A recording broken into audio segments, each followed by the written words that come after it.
Hello, everyone. It's Alma Reynolds here, the chair of the District Foundation Committee, here with another Foundation video newsletter for you. So, as you can see from my background today, the first topic on the agenda is World Polio Day on the 24th of October.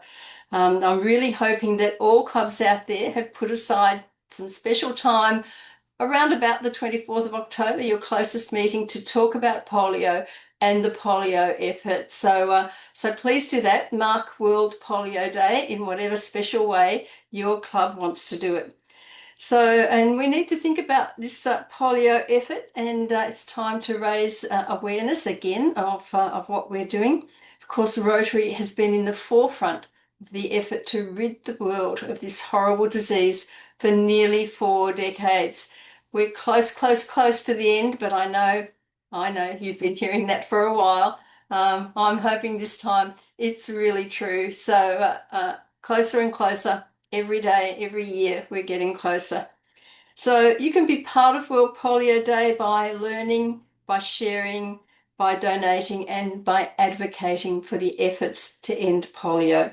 Be part of this effort so that when we finally can declare the world free of polio, you, along with all the other Rotarians in your club, in your district, can be really, really proud of what we have achieved. What a monumental day that will be. So while we're on the subject of the polio effort, I'm sure clubs are aware that the district has offered to match the first 10 clubs that donate $1,000 to Polio Plus this year. Now, we haven't quite made it yet, and I've got to say that at this stage, 8 clubs have donated US $1,000 or more to Polio Plus. But there are some clubs in the district who I think might be a wee bit confused about the whole thing. There's one club that hasn't quite made it to $1,000. I think they might have got a bit mixed up with the exchange rate. There's also a number of clubs that have given $1,000 to the Polio Plus effort.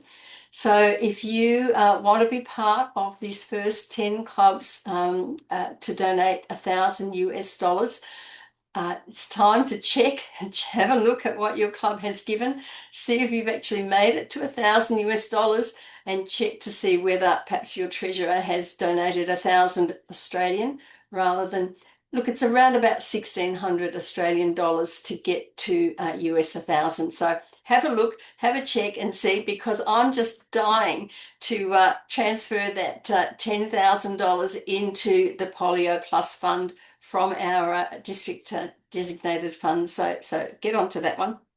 And while we're talking about that, I've got to say I'm a little bit disappointed that only 26 clubs in the district have posted their goals in Rotary Club Central for Polio Plus. The good news is that 22 of those 26 clubs have posted goals of US $1,000 or more. So well done. And why not make a point on this upcoming World Polio Day of making sure that your club's polio goal is right there on Rotary Club Central. One more thing about the polio effort. Our district polio coordinator, David Grieve, is very shortly leaving to go interstate.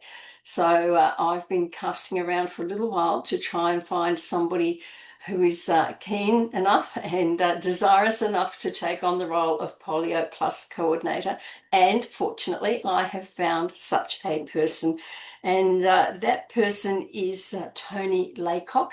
He's a Rotarian in the Rotary Club of Druin, come to Druin fairly recently from District 9800. So an experienced Rotarian who is very keen on the whole idea of eradicating polio.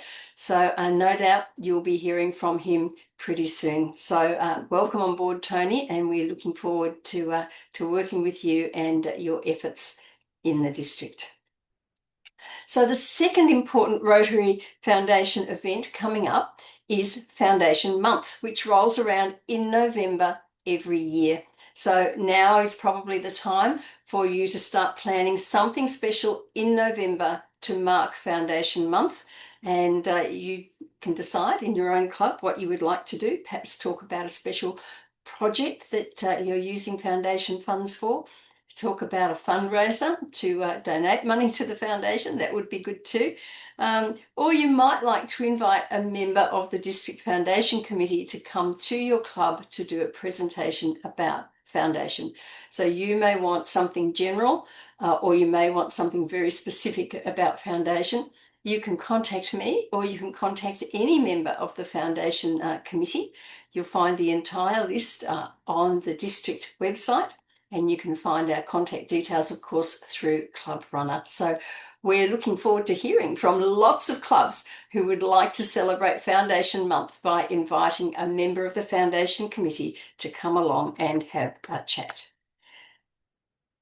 Okay, so let's change from money going into the foundation now to money coming out of the foundation. And if your club put in a district grant intention form earlier in the year, perhaps back in June, and you haven't yet put in your application for a district grant, please do so soon as you can, so that we can get those projects going and make sure that we've committed our grant money.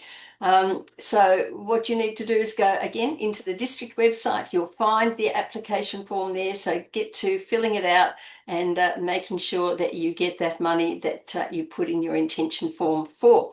So the closing date for that is the end of October. So that's only, 5 or 6 weeks away. So time to get a bit serious about it.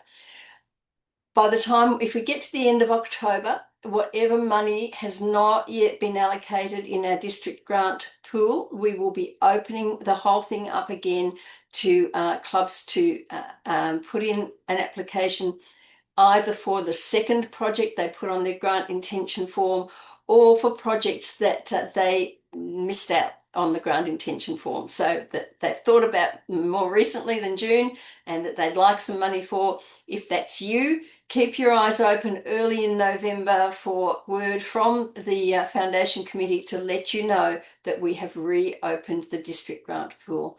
Of course, our aim is to spend all our money before the end of the year. And the reason we want to do that is if we don't spend it all, we've got to send the balance back to the foundation. So let's not do that. Let's make sure we get all our fantastic local and small international projects going with district grants. So looking forward to hearing from you on that one.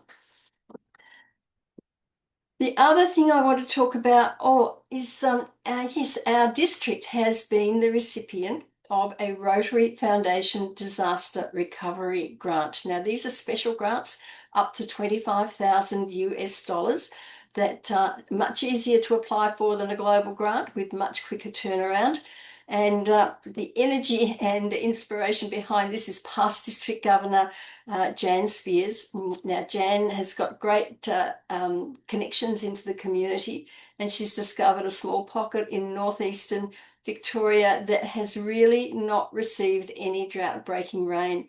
The farmers and the district are in diabolical strife because they can't feed their stock and they're destocking, and the economy of that particular part of Victoria is really suffering. So Jan has applied for a disaster recovery grant and been successful. So hopefully there'll be some reports coming out to the district to let you know how that went and the impact that that particular activity has had. And we thank past District Governor Jan very much for making sure that people in our district are feeling the benefit of Rotary action. So the final thing I want to talk about just briefly is global grants. The district has been very active in the global grant space. There are 3 global grants currently in draft form on the RI website. There are 2 applications that have been submitted and are awaiting approval, and there's a further 20 global grant projects either instigated from within our district or in which District 9815 has made an investment of DDF. So very active and lots of things happening in the global grant scene. If you're interested in putting together a global grant, your first step, and I can't emphasize this enough. Your first step is to call our Global Grants Coordinator, and that's past District Governor Charlie Spears. He's at the Rotary Club of Traralgon. You can find his contact details on Club Runner. So please make sure that you contact Charlie and talk to him about what you want to do before you even start thinking about trying to fill out an application form. It's very important that we put aside DDF for your project, and we will do that if you communicate with us and let us know what's going on. So please do that. That's it from me. So please remember, it's right there behind me, World Polio Day, 24th of October, and Foundation Month in November. And we look forward to hearing from you and hearing how your club is doing with your relationship with the foundation, and hope it's very favourable. Thank you. Thank you for watching. Thank you for your time. And I hope to see you somewhere in the Rotary world very soon. Bye.